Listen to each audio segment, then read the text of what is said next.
जिवंत देवाच्या नावाला धन्यवाद. आज पुन्हा एक वार स्वर्गीय देवाने आपल्या प्रत्येकाला त्याच्या पवित्र चरणाशी एकवटलंय आणि केवळ त्याच्या दयेने, त्याच्या कृपेने आपण सर्वजण इथं आहोत. सध्याच्या जगात अनेक घडामोडी घडत आहेत आणि त्यामध्ये विशेषतः इस्रायल आणि हमास याचं जे वॉर चालू आहे त्याच्यावर आपण देखील पवित्र शास्त्रातून देव आपल्याला काय मार्गदर्शन करत आहे त्याकडे आपलं लक्ष आपण केंद्रित केलेलं आहे.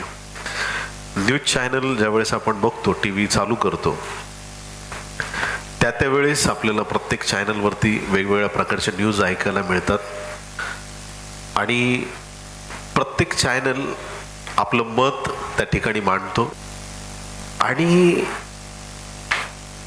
त्याच्यामुळं कुठंतरी सत्य जे आहे ना ते सर्वसाधारण लोकांपर्यंत पोहोचत नाहीये. ह्या चॅनलची न्यूज पाहिली, एखादा XYZ,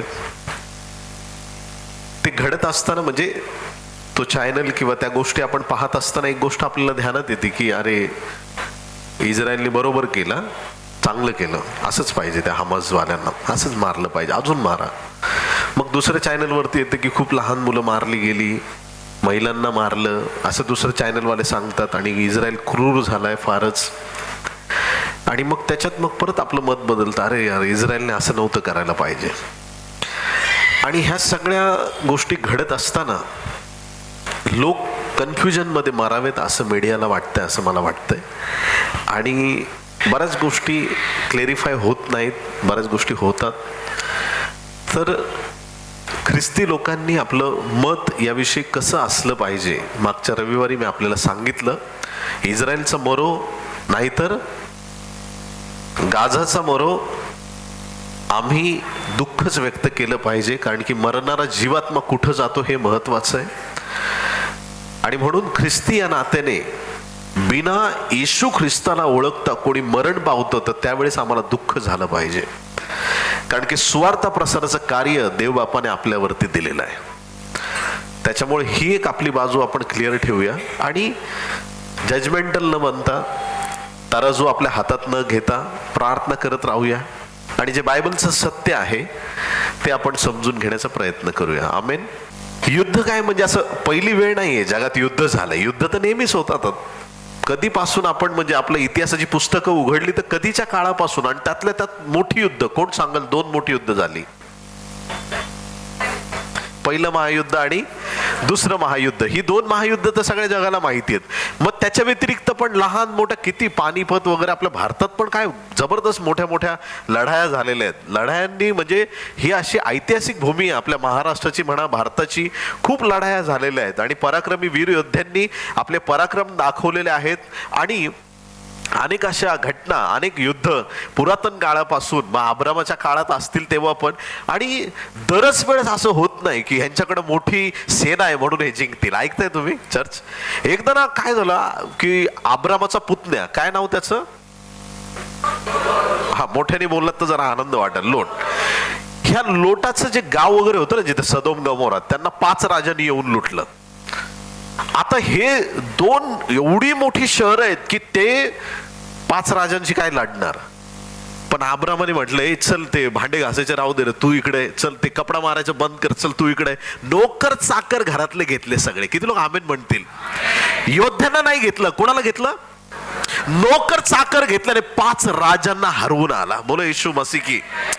तुमच्याकडे किती पॉवर आहे, तुमच्याकडे किती सैन्य आहे, किती सेना आहे, तुमच्याकडे किती मनुष्यबळ आहे, किती दारुगोळा आहे, किती बॉम्ब गोळा, याच्यावरती युद्धाचा निकाल नसतो. युद्धाचा निकाल असतो परमेश्वराच्या योजनेवरती.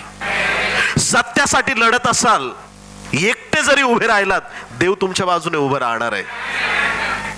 खोटं बोलून, मोठ्या मोठ्या सेना उभ्या करून असत्यासाठी लढाल, तुमची सेना आणि तुमचा नाश होईल. का माहितीये का? कारण की तो देव परमेश्वर आहे ज्याने मिस्री सैन्याला पूर्ण लाल समुद्रात गायब करून टाकलं. त्या परमेश्वराची तुम्ही आणि मी सेवा करणारे लोक आहोत. युद्ध होण्यासाठी अनेक कारण आहेत, त्यापैकी 6 कारण पटापट तुम्हाला सांगतो. हालेलुया. सगळ्यात पहिलं भेदभाव. सगळ्यांनी म्हणा भेदभाव. भेदभाव म्हणजे कसला?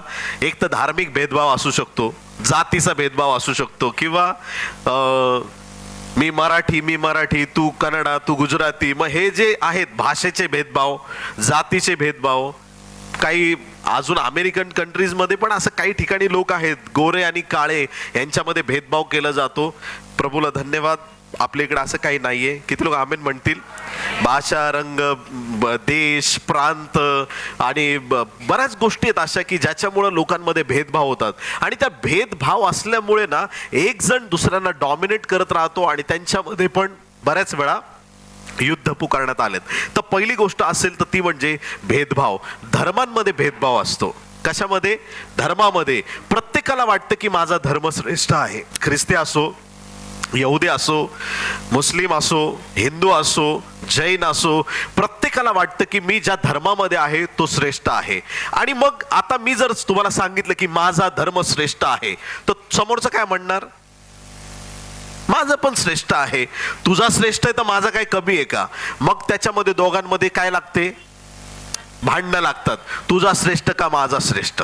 आणि मग तुझा आणि माझा श्रेष्ठ मध्ये काय होतं की मग एक समाज दुसऱ्या समाजामध्ये तेढ निर्माण होते आणि भाऊ भावाचा वैरी होतो धर्मामुळे. माझा देव मोठा की तुझा देव मोठा, माझं खरं की तुझं खरं. आणि मग त्याच्यामुळं काय होतं की समाजांमध्ये, धर्मजातीच्या लोकांमध्ये तेढ निर्माण होते, युद्ध पुकारले जातात आणि फार भयंकर अशा घटना घडतात.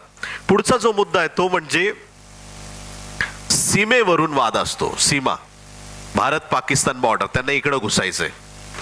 त्यांना काय पाहिजे? काय पाहिजे? काश्मीर पाहिजे. देणार का आपण? नाही देणार. मग ते काय करणार? ते घुसण्याचा प्रयत्न करणार आणि आपण थांबवायचा प्रयत्न करणार. आणि भारताकडे एवढी ताकद आहे की भारताने ठरवलं की पाकिस्तानमध्ये घुसायचं, त्यांना अफगाणिस्तानला सहज ढकलून पलीकडे पाठवू शकतो. एवढी भारताकडे ताकद आहे. पण आपण प्रोटेक्ट करतोय आणि ते आपण डिफेन्स करतोय आणि ते अटॅक करतायत. मग ह्या भूमिकेमध्ये त्या बॉर्डरवरती जमिनीवरून वाद असतात. आणि गेल्या रविवारी सांगितलं इस्रायलमध्ये किती एकर जमिनीवरून वाद आहे? फक्त 35 एकरचा घोळ आहे सगळा. किती? 35 एकर लँड वरून घोळ आहे. जिथं टेम्पल माउंट आहे, 35 एकरचा जो प्लॉट आहे त्याच्यावरून सगळ्या जगामध्ये युद्ध आहे. त्याच्यामुळे सगळ्या गोष्टीत घडत आहेत. तर सीमेवरून वाद असतात. त्याच्यानंतर जमिनी वगैरे ह्या गोष्टी, तर त्याला आपण सीमे अंतर्गत किंवा जमिनी अंतर्गत घेऊया. त्याच्यानंतर तिसरा जो मुद्दा आहे तो म्हणजे आर्थिक गोष्टींवरून युद्ध होतात. आर्थिक प्राप्तीसाठी युद्ध केले जायचे पुरातन काळामध्ये. समजा मी माटुंग्याचा राजा आहे उदाहरणार्थ, पण असं समजू नका. आणि मला असं वाटलं की एखाद्या ठिकाणी, ब्रदर तुम्ही कुठून आले? हा, विरार. आता ब्रदर विरारचे राजे आहेत. तर मला असं वाटलं विरारमध्ये फारच पैसा आलेला आहे ब्रदरकडं, आपल्याकडं नाहीये. मग प्रेमाने थोडं मदत करा. ते म्हणतात नाही. मग लगेच आपले WHM ची आर्मी एकत्र डायरेक्ट विरारवरती हल्ला. ऐकताय तुम्ही? आणि मग नंतर काय करायचं? विरारला जिंकायचं. जो 13 हो सब बस. ह्याला म्हणतात आर्थिक गोष्टींसाठी केलेली. मग अशा गोष्टींमध्ये काय घडलेलं आहे माहिती का? की लोकांनी फक्त एखाद्या देशाला लुबाडून आले नाहीत, तर त्यांच्यावर राज्य पण केलंय आणि त्यांची जमीन पण स्वतः काबीज केली. इथून पुढे मी तुमचा राजा. असं काही ठिकाणी घडलेलं आहे. आर्थिक प्राप्तीसाठी केलेली युद्ध. तर हा तिसरा प्रकार आहे. चौथा प्रकार स्वतःच्या बचावासाठी केलेलं युद्ध. कशासाठी? स्वतःच्या बचावासाठी केलेलं युद्ध.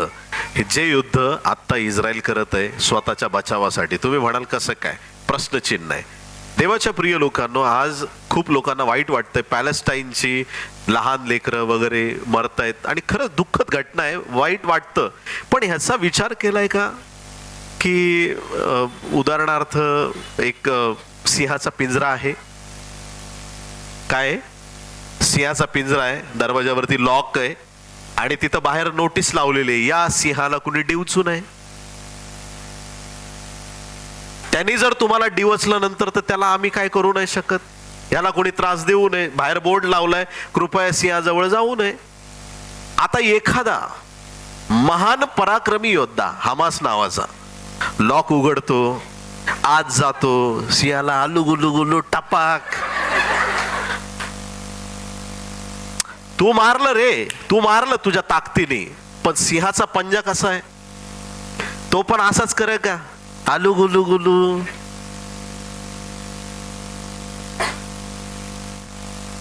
तुम्ही कोणाच्या नादी लागता हे पण महत्वाचं आहे. बरं, इस्रायल वरती तुम्ही 5000 रॉकेट टाकता त्यांची जी लेकरं मेली ती लेकरं नव्हती का? त्यांच्या माता बहिणी मेल्या ती काही जनावरं होती का? जो देश चॅलेंज करतो आमचा एक मारा आम्ही तुमचे 1000 मारू, त्यांच्याकडे टेक्नॉलॉजी आहे, त्यांच्याकडे तो आयर्न डोम आहे, चला जाऊ दे, ते यहोवाला मानणारे लोक आहेत हे सगळं विसरून जा, त्यांचा रेफरन्स बायबलमध्ये आला हे पण विसरून जा, पण ते एवढे खतरनाक असताना तुम्ही त्यांच्या नादी लागता. ज्या देशाने आजपर्यंत कधीच युद्ध हारलं नाही, तुम्ही त्यांच्या नादी लागल्यानंतर ते तुम्हाला सोडणार आहेत का? सिंपल आहे. आता जे कॉन्सिक्वेन्सेस घडतायत, आता इस्रायलने ठरवलंय की मी बिलकुल त्या हमासला सोडणार नाही. आता वर्ल्ड ऑर्गनायझेशन त्यांच्यावर प्रेशर आणतंय, लोकांचे जीव जात आहेत, तुम्ही असं करू नका, हे नाही ते म्हणतात, तुम्ही बाजूला, आम्हाला घेणं देणं नाही. आमचे लोक तिथं अटक केलेले आहेत, त्यांना काय केलेलं, त्यांनी काय म्हणतात त्याला, बंदी बनवलंय, अजून एक चांगला शब्द, किडनॅप केलेलं आहे त्या लोकांना. ते आमचे लोक अडकलेले आहेत. आता तिकडचे हमासचे लोक म्हणतात आम्ही त्यांना सोडून देतो, आम्हाला सोडा. ते म्हणतात नाही, आता त्यांना पण राहू द्या, आम्हीच येतो आता तुमच्याकडं. म्हणजे एक भयंकर अशी परिस्थिती इस्रायल आणि गाझामध्ये तयार झालेली आहे. तर हे सेल्फ डिफेन्स आहे. जर आज हमासला सोडून दिलं, आज नाही, उद्या नाही, परवा कधी ना कधी ते अटॅक करणार आहेत, आहे की नाही? तर ह्यामुळं देवाच्या प्रिय लोकांना आम्ही ह्या गोष्टींचा अर्थ समजला पाहिजे की कशामुळं युद्ध होतात, आणि मग बाजू आम्ही कशाची घ्यायची? बाजू आम्ही नेहमी सत्याची घ्यायची. इस्रायल काय असो किंवा कुठलाही देश असो, परंतु सत्य ते सत्यच असतं, ते आम्हाला उलगडणं फार गरजेचं आहे. न्यूज चॅनलवाले काय सांगतात किंवा कोण काय बोलतो, प्रत्येकाचं मत वेगळं असतं. म्हणून देवाच्या प्रिय लोकांना तुम्ही कुठल्या जातीचे असा, कुठल्या धर्माचे असा, याच्यावरती कधीच निर्णय देऊ नका. निर्णय ह्याच्यावरती द्या, सत्य काय आहे, सुरुवात कुठून झाली, का असं घडलं, या गोष्टींकडे लक्ष दिलं पाहिजे. तर स्वतःच्या बचावासाठी इस्रायल आता युद्ध करत आहे. त्याच्यानंतर पुढचा जो प्रकार आहे, सूड भावनेतून केलेलं युद्ध. कुठल्या भावनेतून? सूड भावनेतून. हे कोणी केलं होतं? Osama bin Laden. माहितीये, ऐकलं नाव? हा, ट्विन टॉवर वरती अमेरिकेचा हल्ला केला, विमानं वगैरे घेऊन गेला, त्याला वाटलं दिवाळीचेच फटाके फोडतोय मी, ट्विन टॉवर खाली करून टाकले त्याने. एवढं भयंकर, म्हणजे हे टेररिझम एवढं खतरनाक आहे की ते दम खाऊन शांत चित्ताने पूर्ण प्रिपरेशन करून अमेरिकेवर अटॅक करणं एवढं सोपं नाहीये. पण त्यांनी ती बदल्याची भावना दाखवून किंवा बदला घेण्याच्या वृत्तीने त्यांनी बरोबर अटॅक केला आणि त्यांनी जगाला दाखवून दिलं की आम्ही टेररिस्ट लोक काही पण करू शकतो. तर हा सूड भावनेतून त्यांनी केलेला एक त्यांचा पराक्रम होता. परंतु त्याच्यानंतर मग अमेरिकेने त्यांना बरोबर योग्य ती कारवाई केली आणि बरोबर त्यांना उत्तर दिलं. ओसामा बिन लादेन जगामधून बिन निघून गेला. ठीक आहे, तर असं त्याचं एक आपण गोष्ट पाहू शकता. त्याच्यानंतर क्रांतिकारी युद्ध असतात काही. आम्हाला इंग्रज नकोत, मग ते युद्ध पुकारलं जातं. आम्हाला हे नको, मग युद्ध पुकारलं जातं. ते क्रांतिकारी प्रकारचं युद्ध असतं. अशी विभिन्न कारणं ज्यावेळेस एकत्र येतात तर वेगवेगळ्या ठिकाणी युद्ध घडत असतात. आता तुम्हाला एकदम रणांगणावरती आल्यासारखं वाटत असेल, पण थोडा वेळ जरा सहन करा. प्रभूला धन्यवाद. मत्ती याचा 24वा अध्याय 6 आणि 7 वचन. तुम्ही लढायांविषयी ऐकाल व लढायांच्या आवया ऐकाल, घाबरून जाऊ नये म्हणून सांभाळा. लढाया ऐकल्यावर काय करू नका. इकडे टीव्ही बघताना काही लोकांना घाम फुटतोय. टीव्ही वरती कोणी किती बॉम्ब टाकले, काय घडतंय ते बघून आपल्या इकडे झालं तर काय होईल, आमचं काय होणार, चाललंय तिकडे. पण इकडे आता कोविडच्या काळामध्ये नुसती सर्दी झाली का लोकांचा श्वास कोंडायचा. निम्मे लोक घाबरून गेलेले आहेत फक्त भीतीपोटी. घाबरून जाऊ नका. किती लोक आमेन म्हणतील? हालेलुया. संकट येतील आणि संकट जातील, पण घाबरू नका. तुम्ही लढायांविषयी ऐकाल व लढायांच्या आवया ऐकाल, घाबरून जाऊ नये म्हणून सांभाळा, कारण असे होणे अवश्य आहे, परंतु तेवढ्यात शेवट होत नाही. किती लोक आमेन म्हणणार? हा शब्द फार महत्वाचा आहे. युद्ध किती पण होऊ द्या, पण त्या युद्धांनी जगाचा शेवट होणे नाही. हालेलुया. युद्ध किती घडतील त्याच्यामध्ये शेवट होणार नाही. घाबरून जाऊ नका, परंतु तेवढ्यात शेवट होत नाही, कारण राष्ट्र राष्ट्रावर व राज्य राज्यावर उठेल. राष्ट्र राज्य म्हणजे छोट्या लेवल पासून मोठ्या लेवल पर्यंत युद्ध होतील. हा फक्त देश किंवा राज्य ह्याच्याबद्दलचा शब्द नाहीये. देशाविरुद्ध देश उठतील, राज्याविरुद्ध राज्य उठतील, एका समाजाविरुद्ध दुसरा समाज उठेल, एका जातीविषयी दुसरी जात उठेल, एक धर्म दुसऱ्या धर्माच्या विरुद्ध जाईल, एक परिवार दुसऱ्या परिवाराच्या विरुद्ध जाईल. एवढंच काय, सख्खा भाऊ सख्ख्या भावाला धरून देईल, हा बायबलचा शब्द आहे. प्रियांनो, देवाच्या प्रिय लोकांनो, आम्ही शेवटच्या काळामध्ये आहोत आणि ज्या वेळेस तुम्ही युद्ध आणि ह्या गोष्टी आपण ऐकाल तर बायबल सांगतं की घाबरून जाऊ नका. राष्ट्र राष्ट्रांवर व राज्य राज्यावर उठेल आणि जागोजागी दुष्काळ, मर्या व भूमिकंप होतील. याच्यावर थोडा सर्वे करा जाऊन. भूकंपांचं प्रमाण जर तुम्ही पाहिलं, गेल्या 100 वर्षापूर्वी भूकंप कसे यायचे, त्याच्यानंतर अभ्यास करत या, त्याच्यानंतर 10 वर्षांनी काय झालं, 20 वर्षांनी काय झालं आणि आता 2023 मध्ये काय होतंय. भूकंपांचं जे प्रमाण होतं पूर्वी, फार फार वेळांनी यायचे. आता भूकंप फार फ्रिक्वेंटली यायला लागलेत. हा शेवटचा काळ आहे. बायबलचं वचन सत्य आहे आणि त्या वचनांवरती आधारित मी तुम्हाला सांगतो की या दिवसांमध्ये भूकंपांचं प्रमाण वाढलंय, येत्या दिवसात ते वाढणार आहे. लढायांचं प्रमाण वाढलंय, ते अजून वाढत जाणार आहे. आणि ज्याही गोष्टी जगात होणार आहेत, दुष्काळ, मर्या म्हणजे कोविड जे होतं ती मरीज होती एक प्रकारची, तर हे आजार विकार शेवटच्या काळात वाढतील, दुष्काळ वाढतील, भूमिकंप वाढतील. पण ह्या सगळ्या गोष्टी होत असताना मंडळीला देवाने एकच ताकीद दिलेली आहे, घाबरून जाऊ नका. शेजारच्याला सांगा, घाबरून जाऊ नका. लूक 21 अध्याय 9 वचन. आणि जेव्हा तुम्ही लढाया व दंगे ह्याविषयी ऐकाल तेव्हा घाबरू नका, कारण ह्या गोष्टी प्रथम होणे अवश्य आहे, तरी एवढ्यात शेवट होणे नाही. एवढ्यात शेवट होणार नाही. देवाच्या प्रिय लोकांनो, या ठिकाणी बायबलचं वचन स्पष्ट आहे, लढाया होतील, दंगे होतील, पण याच्यात एवढ्याच शेवट होणार नाही. जो सिक्वेन्स प्रकटीकरणामध्ये दिलेला आहे त्या सिक्वेन्सला कुठली गोष्ट डावलणार नाही. ज्या ज्या भविष्यवाण्या बायबलमध्ये लिहिलेल्या आहेत त्या सगळ्या पूर्ण होणार आहेत. जानेवारी पासून बऱ्याच ठिकाणी मीटिंग झाल्या आणि मला वाटतं मे पर्यंत मी जिथं जाईल तिथं, आपल्या चर्चमध्ये पण 2-3 वेळा प्रॉफिटिक वर्ड आलेला आहे. खूप तुम्ही विजांचा कडकडाट ऐकाल, सगळं जग ऐकणार विजांचा कडकडाट. आणि जेव्हा तुम्ही आकाशामध्ये असा आवाज ऐकाल त्यावेळेस समजून जा की प्रभूचं येणं समीप आहे. हालेलुया. तर ही प्रॉफिटिक वर्ड देवाने दिला होता आणि मला अजून चांगलं आठवतंय, चर्चमध्ये, लातूरमध्ये अनेक ठिकाणी मी सांगितलं की तुम्हाला आकाशात विजांचा कडकडाट पाहायला मिळेल आणि ते चिन्ह असणार आहे देवाच्या गौरवासाठी शेवटच्या काळाचं.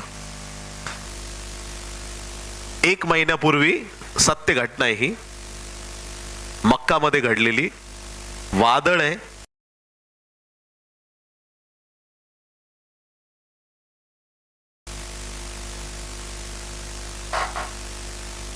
ही वीज बघा, सगळ्या जगाने बघितली वीज पडताना आणि इतकी भयंकर आहे ना, तो व्हिडिओ खूप पॉप्युलर झाला या वर्षी.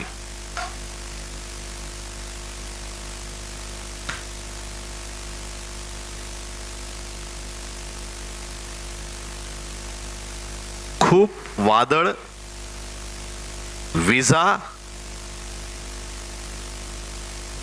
लिटरली अशा वस्तू हवेत उडून गेलेल्या आहेत.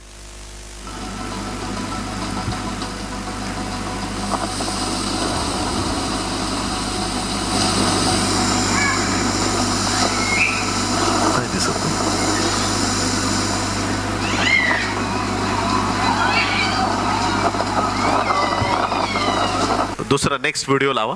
आत्ता ना जे इस्रायलचं वॉर चाललं होतं, तर त्या वॉरच्या दरम्यान जॉर्डन नावाचा एक देश आहे, मुस्लिम कंट्री आहे, आणि त्यांनी विरोध केला की तुम्ही असं करू. त्यांनी विरोध करता क्षणी काय झालं बघा, हा एक व्हिडिओ बघा. पिछले कई दिनों से आप इस्राइल और हमास के बीच चल रही जंग की तस्वीरें देख रहे हैं. तस्वीरों में आप जंग से मची तबाही को साफ तौर पर देख सकते हैं. लेकिन इसी जंग के बीच एक ऐसी तस्वीर आई है जो हैरान करने वाली है. इस तस्वीर का भले ही जंग से कोई लेना देना ना हो, लेकिन ये तस्वीर चर्चा का विषय बन गई है. आपको बता दें कि इस वक्त इजराइल आस पड़ोस के लगभग सभी देशों से लड़ रहा है। पश्चिमी देशों ने इजराइल को हथियार दिए तो हमास की मदद के लिए सीरिया, लेबनान और जॉर्डन भी जंग में कूद पड़े। अब हमास की मदद करने वाले जॉर्डन से ये तस्वीरें सामने आई हैं। जॉर्डन और पूर्वी इजराइल के एक छोटे से इलाके में आसमान अचानक लाल और नारंगी रंग में बदल गया। तस्वीरें देख ऐसा लग रहा है कि इजराइल के दुश्मन जॉर्डन की हवाओं पर मानो खून सवार हो गया हो। जॉर्डन में अचानक एक रेतीले तूफान ने तबाही मचा दी है। पूरा इलाका धूल और रेत से भर गया है।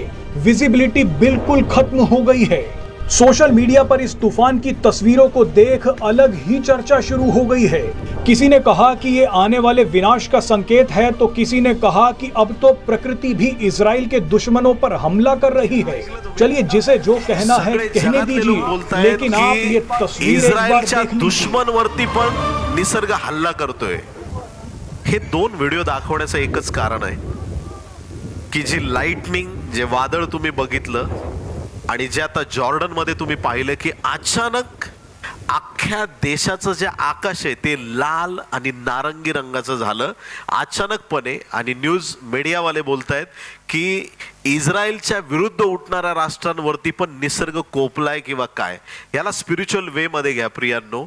इस्रायलचा देव इस्रायलच्या बरोबर आहे आणि ज्या ज्या वेळेस इस्रायलच्या लोकांना देवाने साथ दिली आहे, जेव्हा इस्रायलच्या लोकांनी मूर्तीपूजा केली, जुन्या करारात तुम्ही ऐकू शकता, पाहू शकता, त्या वेळेस ते युद्ध हरलेले आहेत। ज्या वेळेस त्यांनी अनिती केली त्यांना प्रत्येक वेळेस युद्ध हरावं लागलंय। आखानाचं पातक असो किंवा मग अनेक अशा गोष्टी जुन्या करारात आहेत, त्यामुळे इस्रायल लोक हरलेत। पण ज्या वेळेस ते युद्धाला निघतात, त्यांचे जे सोल्जर्स आहेत ते आपल्या बरोबर देवाचा पवित्र ग्रंथ घेऊन जातात। ऐकताय तुम्ही चर्च? मोशेची पहिली 5 पुस्तकं, काय म्हणतात त्याला? तोरा घेऊन त्यांच्या गाड्या, त्यांचे सोल्जर्स पुढे जातात आणि मग युद्धाला सुरुवात होते। जे लोक बायबल घेऊन निघतात प्रियांनो, त्यांना परमेश्वर यश दिल्याशिवाय राहत नाही। हालेलुया। त्यांचे काही सोल्जर्स पुढे जातात, त्यांच्या हातात रायफल आणि पाठीवरती बायबल। हातात रायफल, पाठीवर बायबल। पण आम्ही असे लोक आहेत, आम्हाला रायफल नको, आम्हाला फक्त बायबल द्या, आम्ही जिंकून येतो। हालेलुया, बोले येशू मसीह की। ते जुना करार आहेत, आपण नवीन करार आहेत। ते द्वेषाने जिंकतील, आम्ही प्रीतीने जिंकणार। हालेलुया, पण जिंकणार दोन्ही पण। हालेलुया, बोले येशू मसीह की। तर ह्या युद्धाचा एंड तुम्हाला मी ऑलरेडी सांगितलाय बिब्लिकल प्रॉफेसीज मधून आणि नॅचरल कॅलॅमिटीज ज्या देव घडून आणतोय त्याच्यातून मी तुम्हाला ऑलरेडी संकेत दिलेले आहेत। युद्ध किती पण भयंकर होऊ द्या, किती पण जगातले सगळे राष्ट्र एकत्र येऊ द्या, अमेरिका पण जाऊ द्या विरोधात, मी म्हणतो सगळे राष्ट्र इस्रायलच्या विरुद्ध जाऊ द्या, पण मी तुम्हाला एंड रिझल्ट आज देवाच्या उपस्थितीत सांगतो, जिंकणार इस्रायल, जिंकणार फक्त इस्रायल। का? कारण त्याच्या नावामध्ये देव आहे आणि त्याचं युद्ध तो यहोवाच्या नावाने लढतोय। त्याच्यामुळे त्या तीळ मात्र शंका नाही। त्यांच्याकडे शस्त्रसाठा किती आहे, त्यांच्याकडे काय आहे काय ह्याच्यावरती नाही। ते लोकांचं जर तुम्ही बघितलं ना व्हिडिओज, ते कसे युद्ध लढतात, इकडे फायरिंग करतात, लगेच इकडे यहोवाचे गाणे गात बसतात, मध्ये गॅप मिळाल्यावर लगेच प्रार्थना करतात, लगेच एकत्र येऊन प्रभूच्या नावाने डान्स करतात, आनंद करतात, जल्लोष करतात। आणि देवाच्या प्रिय लोकांनो, देवाची उपस्थिती नक्कीच त्यांच्यावरती देवाने दिलेली आहे। तर आता ह्या ज्या घटना आहेत, या घटनांमुळे बायबलच्या भविष्यवाण्यांकडे आपलं लक्ष केंद्रित केलं जात आहे। तिसरं महायुद्ध होईल का याबद्दल एक फार मोठं प्रश्नचिन्ह आहे। कारण प्रत्येक देशाला शांती हवी आहे, मग तो कुठलाही देश असो। युद्ध किंवा कुठल्याही प्रकारच्या चढ उतारांना सामोरे जाण्याची कोणाची इच्छा नाही। सगळे देश इच्छा करतात की शांती हवी आहे। काही वर्षापूर्वी वातावरण पण छान होतं, अचानक रशिया आणि युक्रेनचं वादळ सुरू झालं। तुम्हाला एक गोष्ट मला प्राकर्षाने सांगावीशी वाटते, रशिया हा जो देश आहे त्याचं युक्रेन बरोबर जे वादळ होतं किंवा त्यांचं जे युद्ध होतं, युक्रेनचा जो राष्ट्राध्यक्ष आहे किंवा तो जो त्यांचा चीफ आहे तो यहुदी आहे। तो कोण आहे? यहुदी आहे। आता हा एवढासा युक्रेन का बरं जिंकला जात नाही? एवढा मोठा रशिया, किती रूसचं नाव किती फेमस आहे जगात, एवढा मोठा देश एवढ्याशा छोट्या देशाला हरवू शकत नाही का? कारण त्याचा लीडर कोण आहे? हालेलुया. आता ह्या यहुद्याला कोण बॅकबोन आहे? त्याला मदत कोण करतंय? इस्रायल. आता या इस्रायलचा काटा काढावा लागेल, बरोबर की नाही? ह्याला सुधारवण्यासाठी कोणाला सुधारावा लागेल? इस्रायलला. आता इस्रायलवरती रशियाने जर अटॅक केला तर वर्ल्ड ऑर्गनायझेशन रशियावरती ऑब्जेक्शन घेणार आणि त्यांना बॅन करणार. त्यांच्या विरुद्ध सगळे देश त्यांच्या विरोधात जातील किंवा त्यांना त्याचं फार मोठी किंमत मोजावी लागेल. मग ते त्यांना विरोध न करता मग ह्यांना कोण निवचू शकतं? हमास. ओके, इराण, चल तू तयारी कर, शस्त्र बनव, माझे पण शस्त्र पाठवतो, हमासवाल्यांना देऊन टाक, करा अटॅक, काय नाही, आम्ही हाय पाठीशी. देवाच्या प्रिय लोकांनो, जर लक्ष देऊन ऐका, हमासच्या लोकांमुळे अख्ख्या पॅलेस्टाईनच्या लोकांना त्रास होत आहे. हमास एक संस्था आहे, एक संस्था आहे, थोडे लोक आहेत, पण तो अख्खा देश जो आहे पॅलेस्टाईनचा, सगळ्याच लोकांना त्याचा त्रास होतोय. आता हे जे सगळे मुस्लिम राष्ट्र आहेत ते सपोर्ट करतायत, पॅलेस्टाईनला मारू नका, पॅलेस्टाईनला मारू नका. तुम्हाला एवढा पुळका आहे, ऐकताय चर्च? Hallelujah, praise Lord. तुम्हाला एवढं वाईट वाटतंय, तुम्ही का या लोकांना थोडं थोडं आपल्या देशामध्ये घेत नाही? थोडे दुबईला या, आमच्याकडे शॉपिंग मॉल्स आहेत, इथे एन्जॉय करा. थोडे जॉर्डनला जा, थोडे सिरियाला जा, थोडे इजिप्तला या. लाखो लोक त्या बॉर्डरवरती आले इजिप्तच्या, ह्यांनी दरवाजे उघडले नाहीत. म्हणजे तुमची दुश्मनी कशी आहे? तुम्ही तुमच्या भावंडांना जर स्वीकारू शकत नाही तर तुम्ही फक्त हवा भरायचं काम करताय. देवाच्या प्रिय लोकांनो, ह्या सगळ्या गोष्टीतून तुम्हाला एक लक्षात येईल की जर पॉवर असेल तर ती इस्रायलकडे आहे, कारण त्यांच्याकडे यहोवा देव आहे. त्यांना कोणाच्या सपोर्ट शिवाय त्यांना लढता येईल असं देवाने त्यांना विशेष केलेलं आहे. तर सांगण्याचं तात्पर्य हे की या सगळ्या परिस्थितीमध्ये आता रशिया, इराण, आता तुम्ही नुकतीच एक बातमी ऐकली असेल, रशियाचे प्रेसिडेंट कोणाला भेटायला गेले? चायनाला गेले. आता रिसेंटली जो बायडन कुठे आले? आता इस्रायलला आले. हे अध्यक्ष लोक, एवढे मोठे मोठे लोक ज्यांना एक मिनिट वेळ नसतो, हे एकमेकांच्या भेटी घ्यायला लागलेत. आणि हे चिन्ह आहे की शेवटच्या दिवसांमध्ये, रॅप्चरच्या आधी हे सगळे संकेत आपल्याला पाहायला मिळणार आहेत. हालेलुया, बोलो येशू मसीह की. एक्झॅक्ट प्रॉफेसीज या सगळ्या बायबलमध्ये तंतोतंत लिहिलेल्या आहेत. गोग आणि मागोग जे देश बायबलमध्ये लिहिलेले आहेत, हे रशियाबद्दल देवाचं पवित्र वचन आहे. इराण, इराक बद्दलचे वचन बायबलमध्ये दिलेले आहेत. जे आता घडत आहे त्याबद्दल सगळे पूर्वसंकेत बायबलमध्ये ऑलरेडी नमूद करण्यात आलेले आहेत. हे जे तिसरं महायुद्ध होणार आहे हे 100% होणार आहे, यात तीळ मात्र शंका नाही. हे युद्ध होत असताना जे लोक आहेत लढणारे, हे कशामुळे प्रेरणा घेतील? ऐकताय सगळे? कसली तरी प्रेरणा पाहिजे. बिना प्रेरणेचं आम्ही गॉस्पल का शेअर करतो? काय प्रेरणा आहे आमची? पवित्र आत्मा आमची प्रेरणा आहे. होली स्पिरिटने आमचा कंट्रोल घेतलाय, त्याच्या पॉवर मध्ये आम्ही जाऊन लोकांना सांगतो की येशू जिवंत देव आहे. विदाउट होली स्पिरिट तुम्ही गॉस्पल द्यायला जाल तर तुमच्या रायफल मध्ये गोळ्याच नाहीत, समजून घ्या. फक्त तुम्ही असं करताय, डिस्के कुणी मरत नाही. हालेलुया, समजतं सगळ्यांना?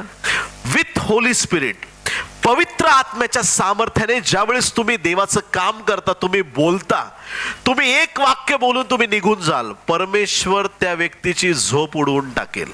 तो जे बोलला ते काय होतं, काय पॉवरफुल शब्द होता. त्या शब्दाने, हालेलुया, 18,000, किती हजार? काय? प्रभूला धन्यवाद. कुठं होतो आपण? Praise the Lord, hallelujah. 18,000 श्लोक रमाबाई पंडितांचे पाठ होते. किती हजार? कमी आहेत इथं. 18 वचन पाठ लोकांचे. किती श्लोक? 18,000 श्लोक पाठ केलेली स्त्री इंग्लंडला जाते. कुणीतरी म्हणतं लॉर्ड जीसस क्राइस्ट. तो शब्द तिने ऐकला 18,000 बाजूला हे काय? Lord Jesus Christ, Lord Jesus Christ, प्रभू येशू ख्रिस्त. काय गोड वाटतं हे नाव, प्रभू येशू ख्रिस्त. कोण आहे हा? मला माहिती करून घ्यायचंय. हा कोण आहे? प्रभू येशू ख्रिस्त. ह्याच कुठे माहिती मिळेल? बायबल कुठे आहे मला द्या. तिथून जे सुरुवात झाली, प्रभू येशू ख्रिस्त. हालेलुया. सांगण्याचं तात्पर्य हे, होली स्पिरिटच्या द्वारे तुम्ही लीड केलेले लोक आहात, देवाच्या आत्म्याने चालणारे लोक आहात. आमेन. तिसरं महायुद्ध हे होणार दुष्ट आत्म्यांच्या द्वारे. कोण प्रवृत्त करणार? वाचूया बायबल मधून. प्रकटीकरण 16वा अध्याय 13 ते 14 वचन. नंतर बेडकासारखे, सगळ्यांनी म्हणा बेडकासारखे. बेडूक बघितलाय? नंतर बेडकासारखे असलेले 3 अशुद्ध आत्मे अजगराच्या तोंडातून, श्वापदाच्या तोंडातून व खोट्या संदेष्ट्याच्या तोंडातून निघताना मी पाहिले. जशी God the Father, God the Son, God the Holy Spirit ही ट्रिनिटी आहे, हे त्रैक्य आहे, असंच सैतानाकडे त्रैक्य आहे. आता इथं जे शब्द सांगितलेत त्याचा अर्थ तुम्हाला सांगतो. अजगर फळ कोणी खाऊ घातलं? आदाम हवेला. अजगर कोण आहे? माहित आहे तुम्हाला, सगळे रिव्हिलेशन मिळालेले आहेत. प्रभूला धन्यवाद. सैतानाच्या त्रैक्यातील पहिला कोण आहे? अजगर म्हणजे कोण? सैतान. त्याच्यानंतर पुढे वापरलाय शब्द श्वापद. श्वापद कोण आहे? जर तुम्ही ह्या सगळ्या 15, 16, 17 अध्यायांना नीट वाचाल तर देवाच्या प्रिय लोकांनो, समुद्रातून वर आलेलं श्वापद म्हणजे अँटी क्राइस्ट आहे. कोण आहे? Anti Christ. आणि तिसरं श्वापद कोण आहे? खोटा संदेष्टा. हे 3 सैतानाचे ट्रिनिटी आहेत. आणि त्यांच्या मुखातून कशासारखे दुष्टात्मे निघाले? बेडकासारखे. आता ऐका पुढे.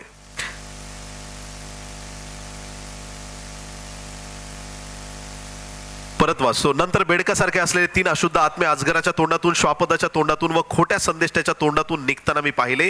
ते चिन्हे दाखवणारे भूताचे आत्मे आहेत. कशाचे आत्मे? भूतांचे आत्मे आहेत. ते सर्व समर्थ देवाच्या त्या मोठ्या दिवसाच्या लढाईसाठी संपूर्ण जगातील राजांना एकत्र करण्यास त्यांच्याकडे बाहेर जातात. ऐकलं तुम्ही? ते कशासाठी बाहेर निघाले? लढाईसाठी, राजांना एकत्र करण्यासाठी. शेवटचं युद्ध हे देवाच्या प्रिय लोकांनो एका गोष्टीच्या जोरावर होणार आहे, दुरात्म्याच्या जोरावरती. देवाने हे जग एवढं सुंदर बनवलेलं आहे. धर्म, जात, समाज, जागा, ठिकाण, मी हा मी तो, ह्या भांडणामध्ये सुंदर जीवन जगण्याचं राहूनच जातं. येशूला भेटायचं राहून जातं. आम्ही मेलो तर चालेल पण आम्हाला असंच पाहिजे. जान गई तो भी चलेगा लेकिन हमको यही चीज चाहिए. आता तू मेल्यानंतर, तुला ही जमीन दिल्यानंतर तू काय करणार तिकडे? काय करणार? तू एकदा खलास झाला आणि ही जमीन तुला दिल्यानंतर तू त्याचं काय करणार? काय लोणचं पण नाही घालू शकत. काय करशील काय? म्हणजे ह्या सगळ्या ज्या कल्पना आहेत ना, मानवाने आपल्या डोक्यात सैतानाकडून प्राप्त करून घेतलेल्या आहेत. देवाच्या प्रिय लोकांनो, ते लोक खरे लोक आहेत. काही मिळो ना मिळो, मी देवाचं काम करत राहणार. समाधान देवाच्या राज्यात आहे, बाकी कशात नाहीये. पैशाने समाधान होतं? आवाज खोल गेला तुमचा. प्रभू आपलं सगळ्यांचं सहाय्य करो. आज तुम्हाला 50,000ची नोकरी आहे. तुम्ही अपेक्षा करता मला 1 लाखाची लागली ना की मी लगेच देवाची सेवा करायला. 10,000 फिक्स पास्टरला, दशमांश. पण तुम्हाला लाख रुपयाची नोकरी लागली ना, तुम्ही म्हणता की नाही याचे 5 लाख झाले तर लय बरं होईल अजून. खरंच सांगतो मी तुम्हाला, पैशाने समाधान होत नाही. एक घर असलं का तुम्हाला 4 घ्यावेसे वाटतील. मला नव्हतं, देवाने दिलं. आता मी विचार करतोय 1 RK पुरत नाही. सत्य परिस्थिती सांगतो. तुमचं समाधान संपत्तीने होणार नाही. तुमचं समाधान फक्त येशूच्या नावामध्ये आहे प्रियांनो. फक्त येशूच्या नावात, त्याच्या सानिध्यात समाधान आहे. आणि सैतान हा नेहमी माणसाला असमाधानी ठेवतो. कितीही करा, काहीही करा, असमाधानी. आणि त्याच्यामुळे माणूस कधी संतुष्ट राहत नाही. शेवटच्या श्वासापर्यंत, मरेपर्यंत नुसतं काउंटिंग चालू आहे. शेवटपर्यंत फक्त त्याला वाटतं की मला काय करायचंय, काय नाही. जगी गोष्टींकडे लक्ष लागलेलं आहे. सैतानाने लोकांना मूर्ख बनवलेलं आहे. बायबलचं वचन या ठिकाणी सांगत आहे की ह्या राजांना एकत्र केलं जाणार आहे.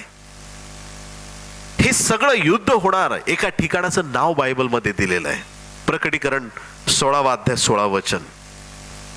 त्यांनी त्यांना इब्री भाषेत हर्मगिदोन म्हटलेल्या ठिकाणी एकत्र केले. कुठल्या ठिकाणी? हर्मगिदोन. हे युद्ध, शेवटचं युद्ध, याला हर्मगिदोनाचं युद्ध म्हटलेलं आहे. या युद्धामध्ये इतकी भयंकर परिस्थिती असणार आहे. बायबलची वचनं आहेत. बायबलच्या वचनाच्या आधारित आपल्याला मी सांगत आहे, इतकं भयंकर युद्ध शेवटच्या काळामध्ये होणार आहे की या युद्धामध्ये देवाच्या प्रिय लोकांनो, वाचूया आपण 14 अध्याय, प्रकटीकरण 14, 19 आणि 20. रेव्हेलेशन चॅप्टर 14 वर्स 19 and 20. हे युद्ध कसं असणार आहे? तेव्हा त्या देवदूताने आपला विळा पृथ्वीवर चालवला आणि पृथ्वीच्या द्राक्षीचे घड तोडून देवाच्या क्रोधाच्या मोठ्या द्राक्ष कुंडात टाकले. द्राक्ष कुंडात ज्यावेळेस द्राक्ष टाकतात त्याचा लाड केला जात नाही. किती लोक हालेलुया म्हणतील? आपल्याकडे आमरस करायची पद्धत आहे. आंब्याचा लाड करून जमेल का? अले माझा आंबा. सगळी ताकद त्या आंब्यावरती. हात धुवून घेत जा फक्त. ह्या द्राक्ष कुंडामध्ये त्या द्राक्षांवरती काय माया लावली जात नाही. त्यांना क्रश केलं जाणार, ठेचलं जाणार. पुढं ऐका, ते द्राक्ष कुंड नगराबाहेर तुडवले गेले. नगराबाहेर. हर्मगिदोन नगराबाहेर आहे. बायबलचं वचन आहे पियानो. नगराबाहेर त्यातून रक्त वाहिले. आता हे कशाबद्दल आहे वचन? शेवटच्या काळात होणाऱ्या युद्धाबद्दल बायबलचं वचन आहे की जसं द्राक्ष चिरडले जातात, शेवटच्या काळात लोक चिरडले जाणार आहेत. लक्षात घ्या. आणि ते रक्त जे सांडणार आहे लोकांचं, त्यातून रक्त वाहिले, त्याचा प्रवाह घोड्यांच्या लगामाला पोहोचेल. कुठं पोहोचेल? घोड्यांचा लगाम. घोडे आहेत, स्वार बसलेला आहे, त्याचा लगाम कुठं असतो? तोंडाजवळ असतो. एवढं रक्त असेल की घोड्यांच्या पायाला नाही, घोड्यांच्या लगामाला लागेल असं रक्त त्या दिवसात सांडणार आहे. आता हे जे चिन्ह दिलेलं आहे हे एक आध्यात्मिक दर्जावरती आम्ही पाहिलं पाहिजे. जुन्या करारात एक दुष्टात्म्याने प्रवृत्त झालेली स्त्री होती जी संदेश त्यांचा घात करायची, संदेश त्यांना खलास करायची. काय नाव तिचं? Very good, hallelujah. इजबेल नावाची ही स्त्री. तिचा शेवट कसा झाला वाचलंच पाहिजे आपण. दुसरं राजे 9 अध्याय 33 वचन. आता इजबेलला न्यूज आली. काय न्यूज होती? येहू आता तिच्याकडे येत आहे. ऍक्च्युली इजबेलचा नवरा, काय नाव त्याचं? आहाब, मरण पावला होता. आता ज्या स्त्रीचा नवरा मरण पावलाय तिचं राहणीमान कसं पाहिजे? तुम्ही ऐकताय का नाही ऐकत? दुसरा राजा भेटायला येतोय, हिने फुल तयारी केली. आपला राजा गेला, आता नवीन राजा आलेला आहे. प्लॅनिंग काही असू शकतात. ही मस्त खिडकीत तयारी, रंगरंगोटी, मेकअप करून उभी. येहू तिकडून आला, येता क्षणी सांगितलं मॅडमला खाली फेका. ऐकताय चर्च? काय करा? खाली फेका. वाचू आपण. त्याने त्यांना सांगितले तिला खाली टाका. त्यांनी तिला खाली टाकले. तेव्हा तिचे काही रक्त भिंतीवर व घोड्यांवर पडले आणि त्याने तिला पायाखाली तुडवले. ह्या प्रकटीकरणाच्या पुस्तकामध्ये इजबेलचा तुम्हाला उल्लेख आढळतो. मंडळांचं जे 7 मंडळ आहेत, 2-3 अध्यायात तिथं इजबेलचा उल्लेख आलेला आहे. आत्मा तोच आहे. ह्या दिवसात इजबेलच्या आत्म्याने लोक प्रवृत्त आहेत. ते प्रवृत्त झालेले, दुरात्म्याने प्रवृत्त झालेले लोक, त्यांचा हा शेवट आहे. घोड्यांवरती रक्त उडणं किंवा त्यांच्या लगामापर्यंत रक्त जाणं हा देवाचा न्याय पूर्वी पण होता, तो आता परत एकदा परमेश्वर दाखवणार आहे. आणखीन एक शॉकिंग असं तिथं शब्द वापरलाय. प्रकटीकरण 14:19-20 मध्ये आपण होतो. एक शेवटचं वाक्य वाचायचं राहिलं, त्याच्याकडे लक्ष द्या.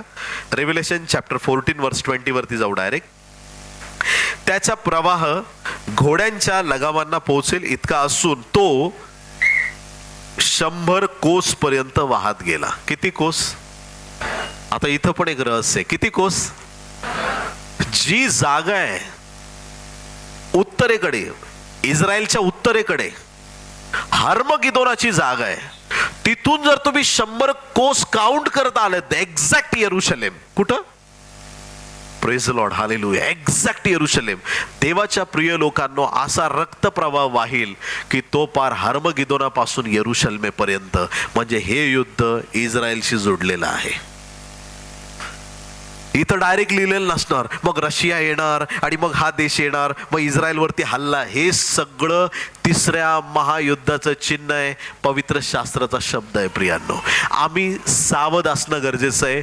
घाबरून न जाता आमचं एक अगत्य आहे, येरुशलेमेच्या शांतीसाठी आम्ही प्रार्थना केली पाहिजे. किती लोक आमेन म्हणणार आहेत? बोले येशू मसीह की.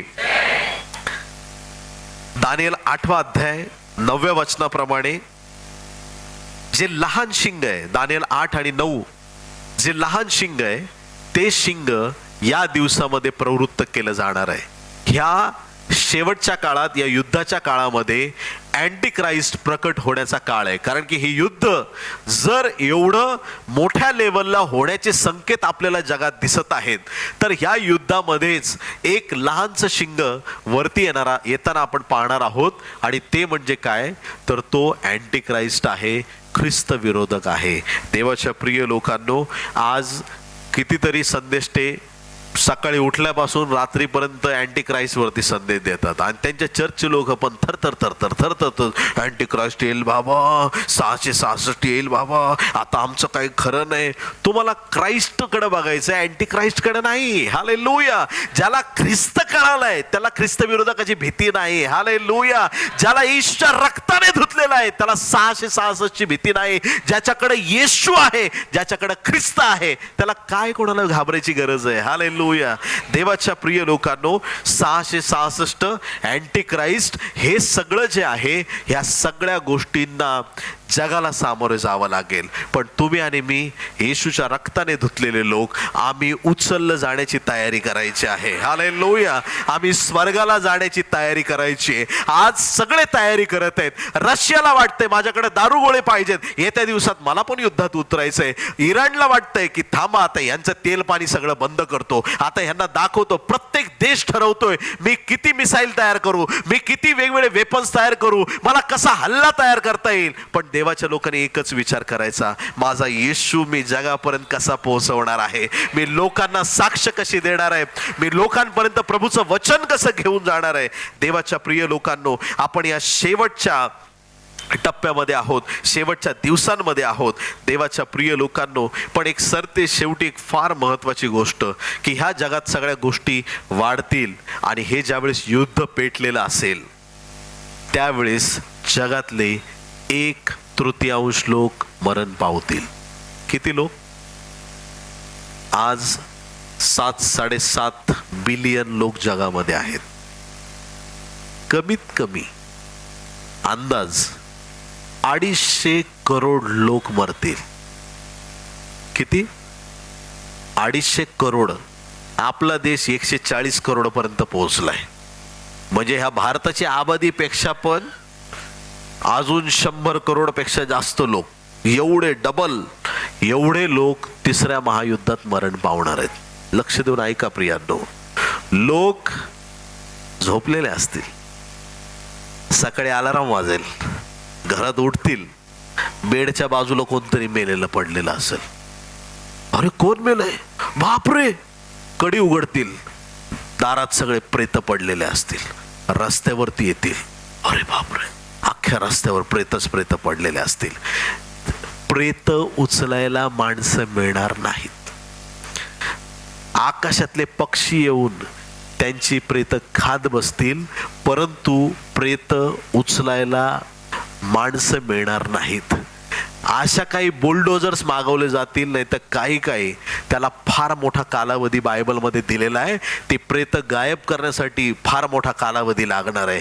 परंतु देवाच्या प्रिय लोकांनो, ते दिवस असे असतील, माणसं जातील तिथं, शॉपिंग मॉल असो, घरदार असो, रस्ता असो, कुठेही असो, मेलेले लोक पडलेले असतील. सगळ्या जगामध्ये ही स्थिती असणार आहे. आणि त्या काळात देवाच्या प्रिय लोकांनो, लोक एवढे भयभीत झालेले असतील, ज्याच्याकडे पैसा आहे तो पण म्हणेल की डोंगरांनो, टेकड्यांनो, आम्हावरती पडा आणि आम्हाला मारून टाका.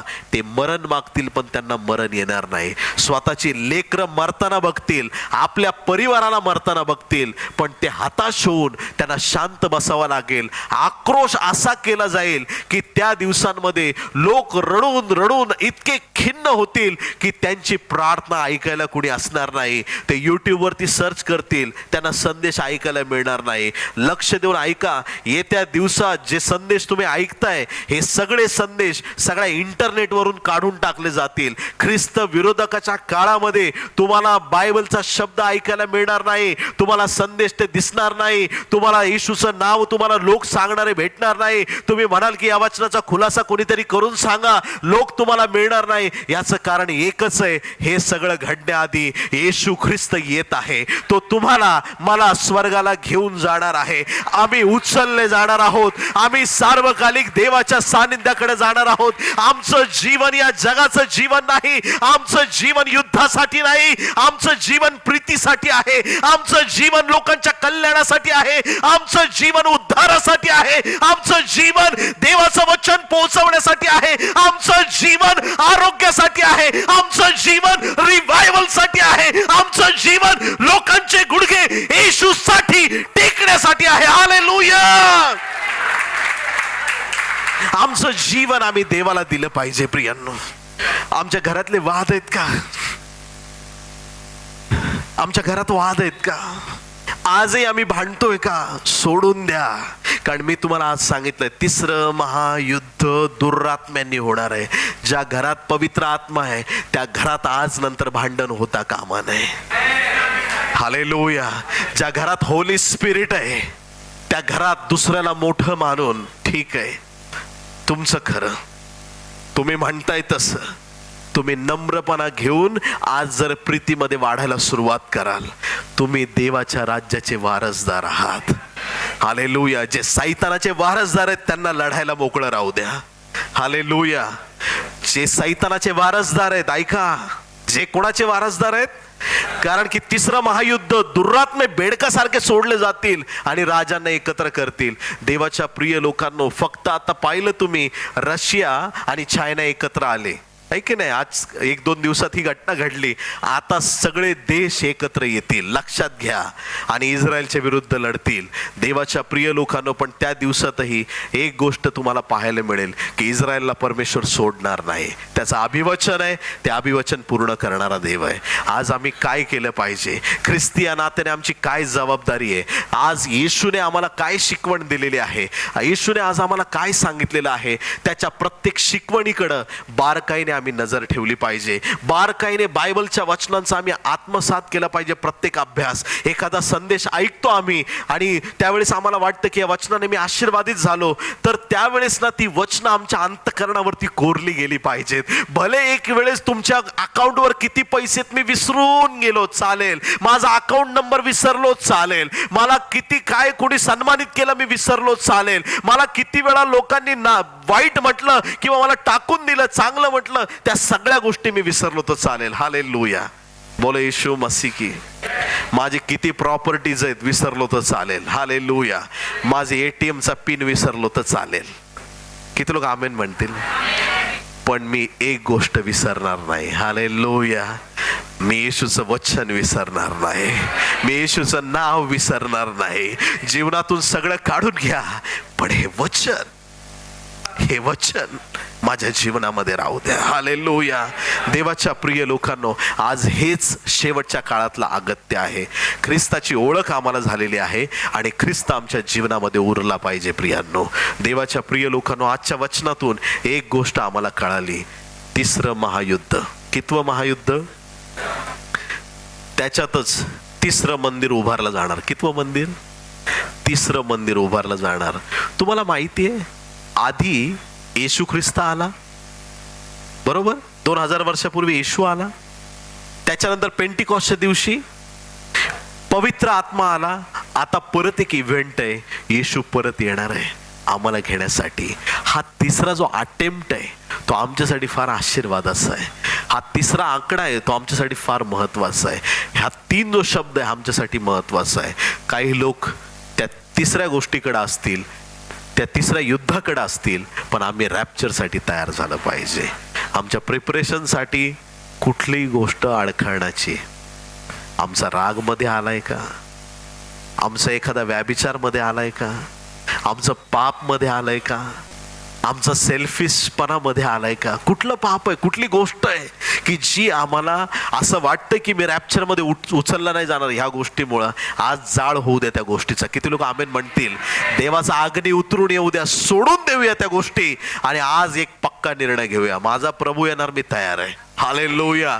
आता मला दुसऱ्यांना पण तयार करायचंय. बोला येशू मसीह की. प्रभूला धन्यवाद. एक महत्वाची गोष्ट, जुन्या करारात 2 लोक डायरेक्ट स्वर्गात गेले. एक, नवीन करारात 2 लोक डायरेक्ट नरकात जातील. किती लोक आमेन म्हणतील? फिक्स आहे, त्याच्यात बदल होणार नाही. 2 लोक, 2 व्यक्ती डायरेक्ट नरकात जातील. एक अँटी क्राइस्ट आणि एक खोटा संदेष्टा. फिनिश. परमेश्वर डायरेक्ट त्यांना फिक्स तिकीट आहे, त्यांच्या तिकिटात बदल होणार नाही. बोलो येशू मसीह की. हालेलुया. आज तुमचं आणि माझं तिकीट कन्फर्म आहे स्वर्ग राज्यासाठी. आमेन. हालेलुया. या आपण उभे राहू, एक लहानशी प्रार्थना करूया. Thank you Lord. हालेलुया. धन्यवाद ईशू. Thank you Lord Jesus. राबाबा शेखे रेखे ठो राबांथे शेखे रिबाना ममान ठोरोंदो शांदेरे. पवित्र पवित्र पवित्र परम पवित्र थोर थोर महान आमच्या स्वर्गीय देव बापा येशूच्या नावात पित्या तुझ्या चरणाशी येतो राजा.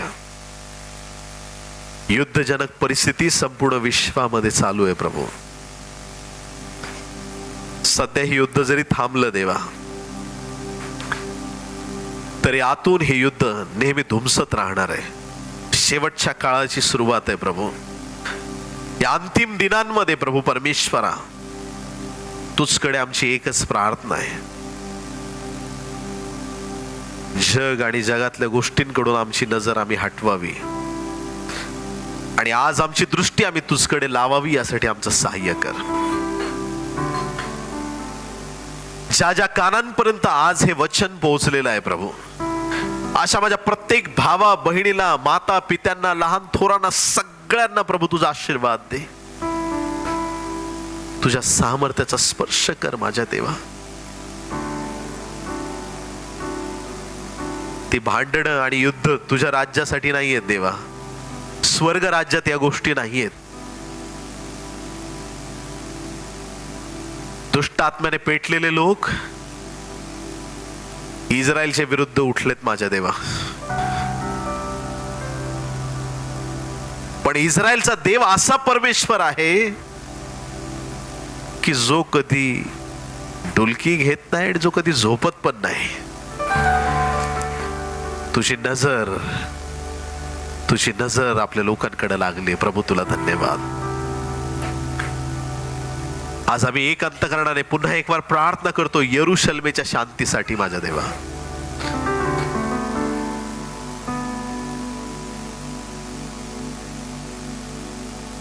यरूशलेमेला शांती हवी आहे, पण बायबलने आम्हाला एकच शिकवलं, येशू शिवाय शांती कुठूनच मिळणार नाही. ज्या दिवशी ख्रिस्ता तुझी पावलं जैतुनाच्या डोंगराला लागतील, त्या दिवशी मात्र खरी शांती यरूशलेमेला प्राप्त होणार आहे. आज आम्ही प्रार्थना करतो पित्या, संपूर्ण विश्वाचा ताबा प्रभू तुझ्या पवित्र हातात घे. विश्वासणाऱ्यांची हिंमत वाढव देवा. दुष्टात्म्याने भरलेले लोक एवढे मोठं काम करतात, पवित्र आत्म्याने भरलेल्या लोकांनी तर अजून मोठी कामं केली पाहिजेत प्रभू. त्यांचे मिसाईल्स एका वेळेस शेकडो लोकांना मारतात, तर असे प्रभू तुझ्या राज्यात लोक तयार कर देवा की त्यांच्या एकाच संदेशात शेकडो हजारो आणि लाखो उद्धारले जातील.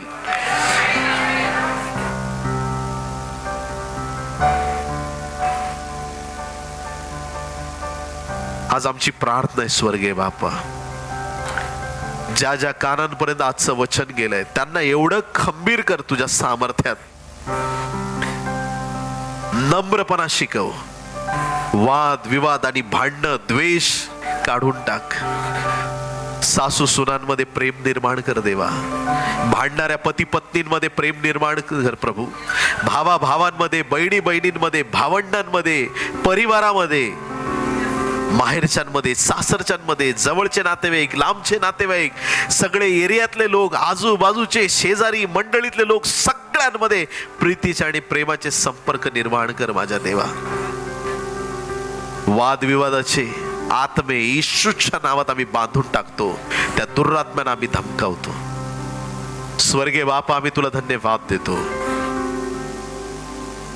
तुझे मनापासून उपकार मानतो. जो ख्रिस्त येशू मरणातून तिसऱ्या दिवशी विजयी झाला, तोच प्रभू तिसऱ्या महायुद्धापासून आम्हाला बचावणार आहे. धन्यवाद. आमची प्रार्थना ऐकली. ही सर्व प्रार्थना येशूच्या गोड पवित्र आणि सर्वोच्च नावात मागतो म्हणून पित्या ऐक. आमेन. आमेन.